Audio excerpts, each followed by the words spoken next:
બોટાદ જિલ્લાના હળદળ ગામમાં આજે બપોરે જે અજંપા ભરી સ્થિતિનું નિર્માણ થયું હતું.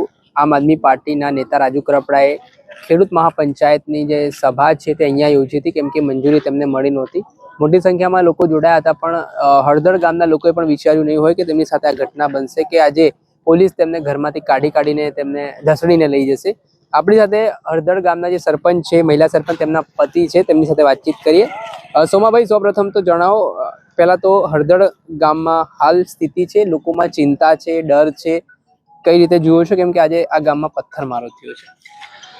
હવે વાત કરવી તો આપણે સભા તો માર્કેટિંગ હેડમાં હતી, બરાબર. એવડે એમને જાહેર કરી હતી 4-5 વાગ્યાની, પણ હવે ત્યાં સંજોગો વરસાદ બંધ રહ્યો હોય કઈ ખ્યાલ નથી.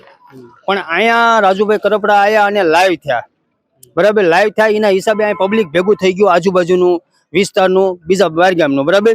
એના હિસાબે પબ્લિક ભેગું થયું અને જે કાંઈ બનાવ બન્યો એ તો મને ખ્યાલ નથી, પણ અહીંયા નિર્દોષ વ્યક્તિઓને લઈ ગયા છે અત્યારે હાલમાં.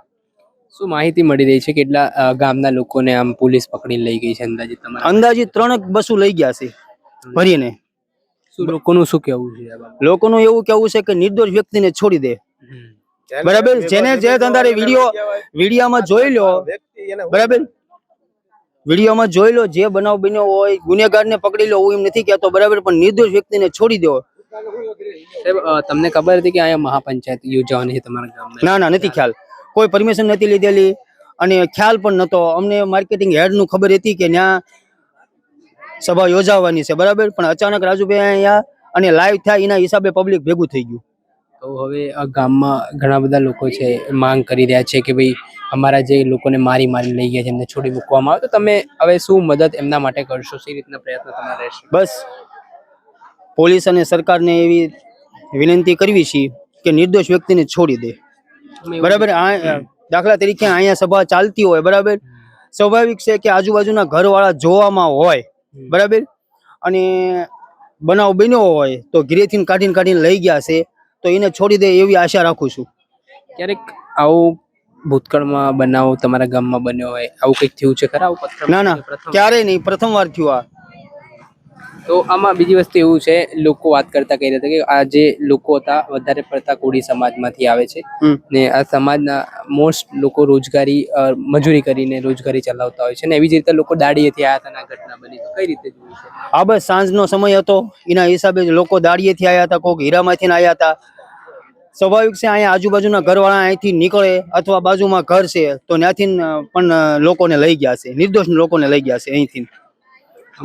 જે ગુનેગાર છે એ બહારના લોકો છે, બરાબર. હળદરના લોકો ગુનેગાર નથી, એ જોવામાં હશે કદાચ, બરાબર. સ્વાભાવિક છે આપણા ઘર પાસે ક્યાંક ચાલતું હોય તો જોવે લોકો, બરાબર.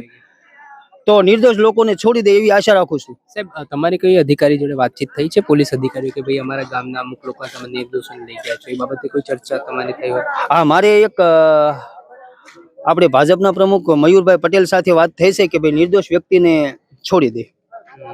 કોળી આગેવાનનો સંપર્ક કર્યો તમે, જે તમારા પાર્ટીમાં હોય કે જે હોય? નહીં, કે આ જે સમાજના લોકો સાથે આવું થયું છે આજે? એવો કોઈ સંપર્ક નથી થયો, કારણ કે હળદરની મેટર છે અમે, તો અમે આશા રાખું છું કે હળદરના બધા આગેવાનોને લઈને અમે પોલીસ સ્ટેશને આવી છીએ કે નિર્દોષ વ્યક્તિને. શું આયોજન છે હવે આવતીકાલનું કે આજનું? નહીં, આવતીકાલનું કોઈ આયોજન નથી. નિર્દોષ વ્યક્તિને છોડી દે, તમે લોકોને લઈને જવાના? આ નિર્દોષ વ્યક્તિને છોડી દે એટલું જ આયોજન છે. અંદર ગુનેગારને રાખે. રજૂઆત કરવા જવાના ક્યારે? અત્યારે જ જવાના છે.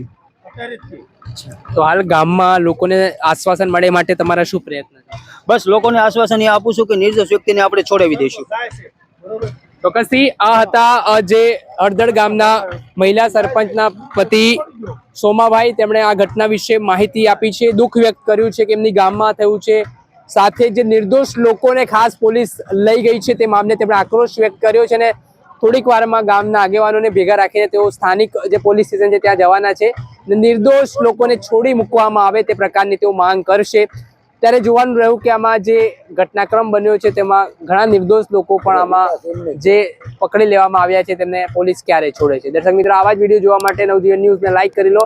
મને મારા સાથી જયંત આપણાને રજા આપો. નમસ્કાર.